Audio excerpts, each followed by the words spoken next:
Welcome back to the IBFP. Here's your host, Boxing New.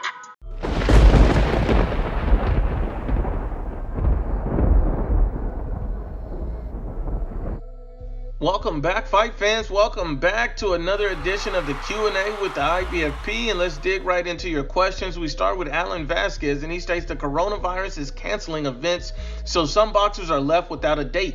Do you think that boxers should take fights when offered because they never know when they'll get another big fight? And now that they have to wait until who knows when's, for example, Charlo, Plant, Andrade always putting excuses not to face good competition. So let's just break down this question a little bit, and we start with Demetrius Andrade, and we see Demetrius Andrade, he hasn't had a top-level fight yet in his career. He simply hasn't. Demetrius Andrade pulled out of the Sergey Derevyanchenko fight. Demetrius Andrade pulled out of the Jermall Charlo fight. Demetrius Andrade, not only did Lada state that he priced himself out of an opportunity for a fight, but Demetrius Andrade, out of his own words, basically stated that he'd prefer to face Jack Colclay instead of Erislandy Lada for a regular belt instead of the actual belt at the weight class. Why did he say this? Because he said he doesn't like Lada's style. He called Lada boring, and he said he would run around and wouldn't engage.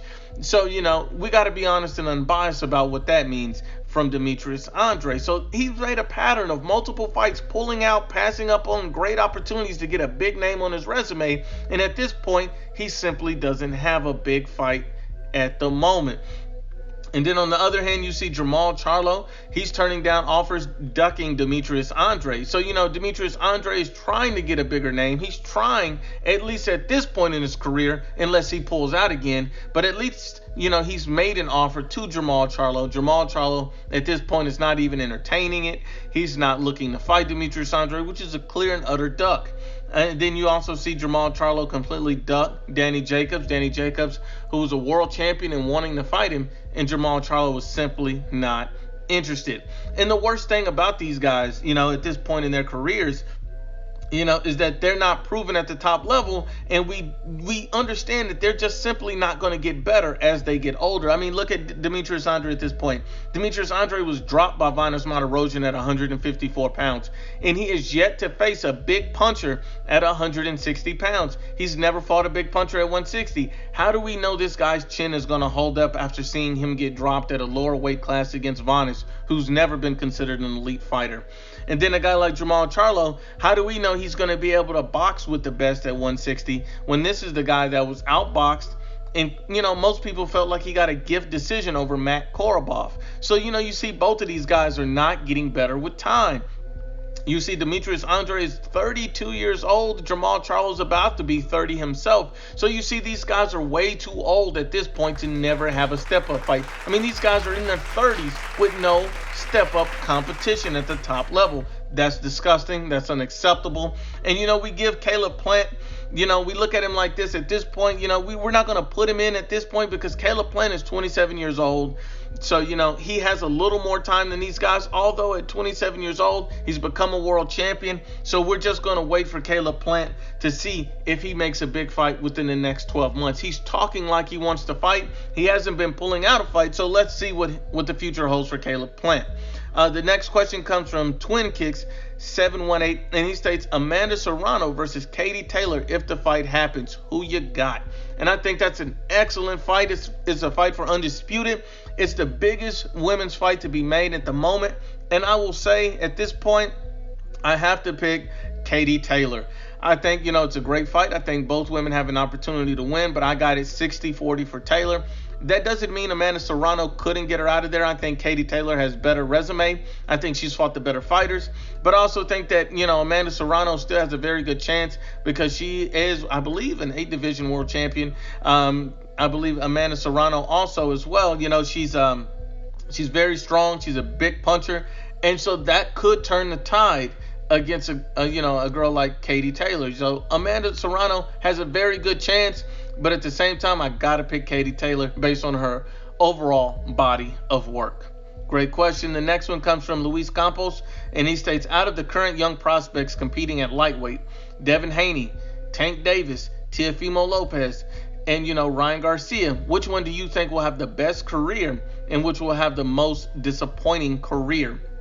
So honestly, if I got to be honestly and unbiasedly, I think that, as of right now, the best career, there's 3 fighters in the running and I got them tied. I don't have one guy above the other as of yet because of Ryan Garcia's height, reach, speed, and power. He shows flashes of greatness at times. So does Devin Haney with his boxing ability.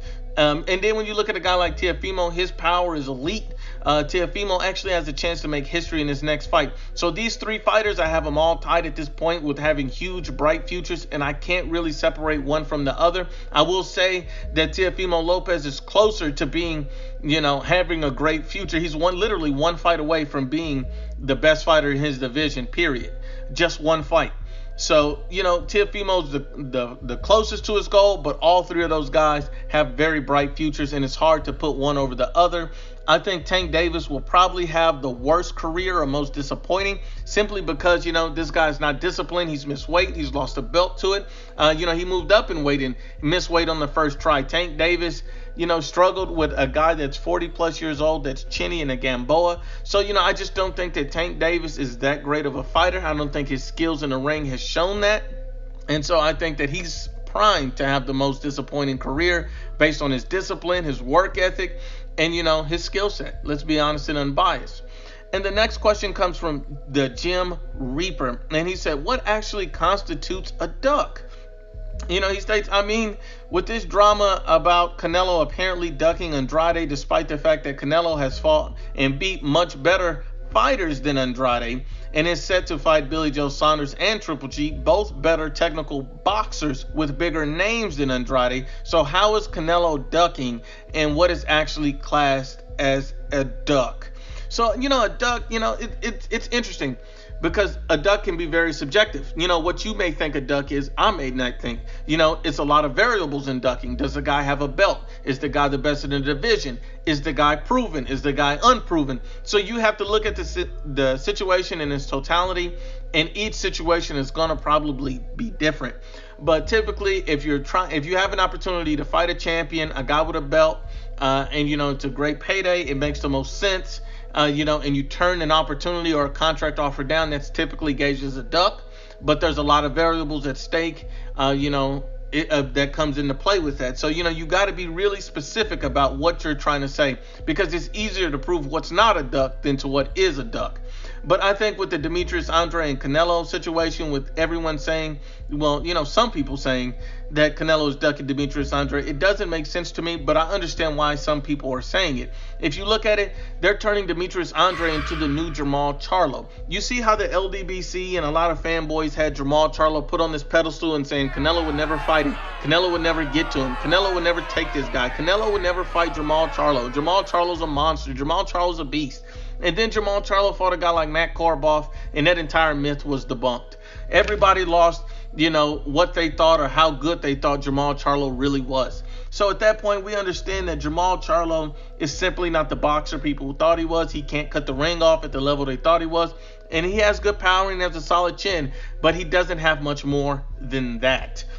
So I think that, sometimes people are putting too much stock in Demetrius Andrade, a 32-year-old unproven fighter at the top level, but it's the same thing they've done with Jermall Charlo. Let's be honest and unbiased. But once again, unbiased as always is the IBFP.